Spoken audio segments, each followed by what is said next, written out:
What is going on, guys? Today we're going to be looking at the inconvenient truth about the Republican Party.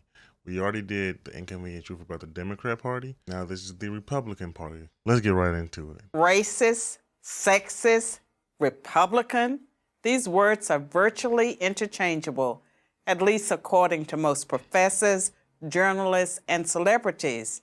So are they right? Let's take a look at history. The Republican Party was created in 1854.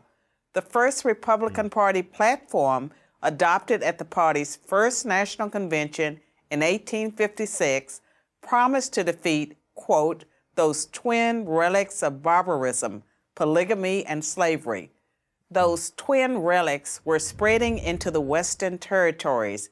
Republicans feared that as those territories became states, polygamy and slavery might become permanent parts of American life. Polygamy, the marriage of one man to multiple women, devalued women and made. Okay, that's what I was wondering if that's what they were talking about. So polygamy as in multiple partners and all of that stuff, that was not a part of American culture. That's not what they wanted. Wow, that was actually a thing? Like that was becoming a part of American culture? I had no idea. Made them a kind of property. Slavery, of course, did the same to blacks, literally. The Democrats were so opposed to the Republicans and their anti-slavery stance that in 1860, just 6 weeks after the election of the first Republican president, Abraham Lincoln, South Carolina, a state dominated by Democrats, voted to secede from the Union. The Civil War that followed was the bloodiest war in U.S. history. It led to the passage by Republicans of the 13th Amendment, which freed the slaves, the 14th Amendment, which gave them citizenship, and the 15th Amendment, which gave them the vote. In 1870, the first black senator and the first black Congress. Hold on, before they keep going. So you mean to tell me that the Republican Party, when it was created, it had in mind freeing the slaves already, when it was first created? That's very interesting. That's very, very interesting. And like they said, the first Republican president, Abraham Lincoln, he did his thing, Okay, got it. Men were sworn in, both Republicans. In fact, every black representative in the House until 1935 was a Republican, and every black senator until 1979 was too. For that matter, the first female member of Congress was a Republican. The first Hispanic governor and senator were Republicans. Okay. The first Asian senator, you get the idea. Republicans also kept their pledge to defend women's rights. In 1862, the Morrill Anti-Bigamy Act was passed by the Republican-controlled Congress to put an end to polygamy.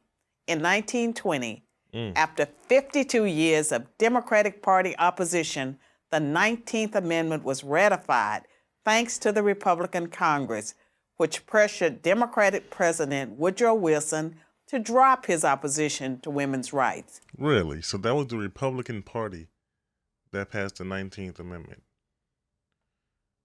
What? So from everything that we've been told, at least me personally, it was Republicans do not care about women's rights. They don't care about minorities. They don't care about any of that stuff. This is everything I've been told as a kid. This is everything I'm still being told now, even though now I'm still a Republican, Well, not Republican, more so conservative, but you get the picture. You get what I'm saying. That's crazy. That is so crazy. It's so ironic. In the final tally, only 59% of House Democrats and 41% of Senate Democrats supported women's suffrage. That's compared to 91% of House Republicans and 82% of Senate Republicans. There certainly was a war on women, and it was led by the Democratic Party. But while Republicans had won a major battle for women's rights, the fight for black civil rights had a long way to go. In the 1920s, Republican President Calvin Coolidge declared that the rights of blacks are just as sacred as those of any other citizen. By contrast, when famed sprinter Jesse Owens, a staunch Republican, won 4 gold medals at the 1936 Berlin Olympics, he was snubbed by Democratic President Franklin Roosevelt.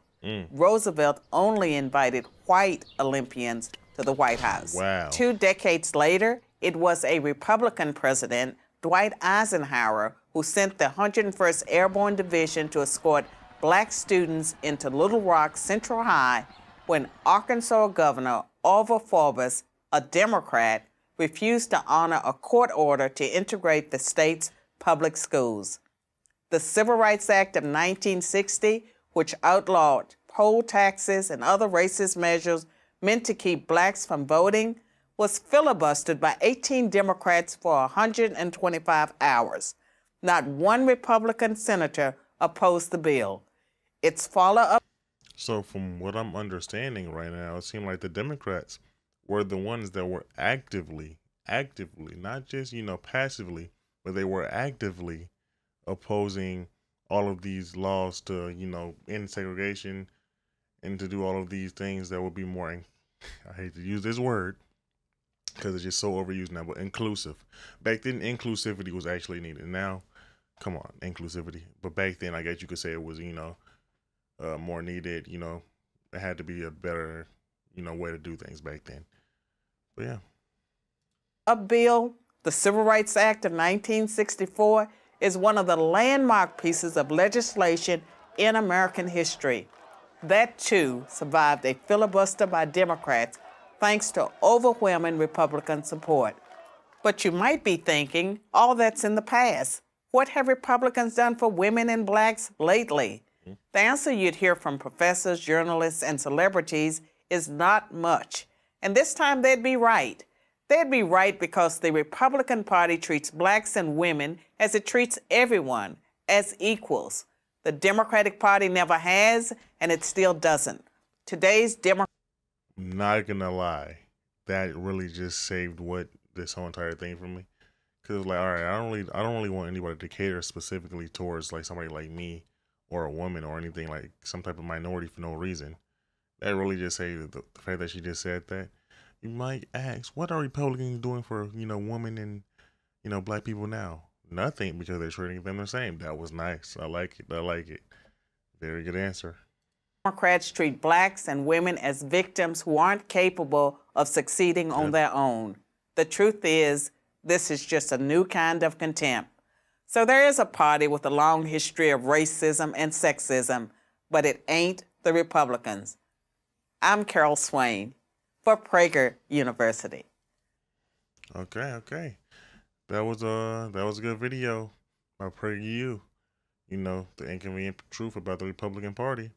Hey, I don't know how accurate the information is, but I'm pretty sure that they aren't stupid enough to have inaccurate information on the video explaining all this information. Come on now.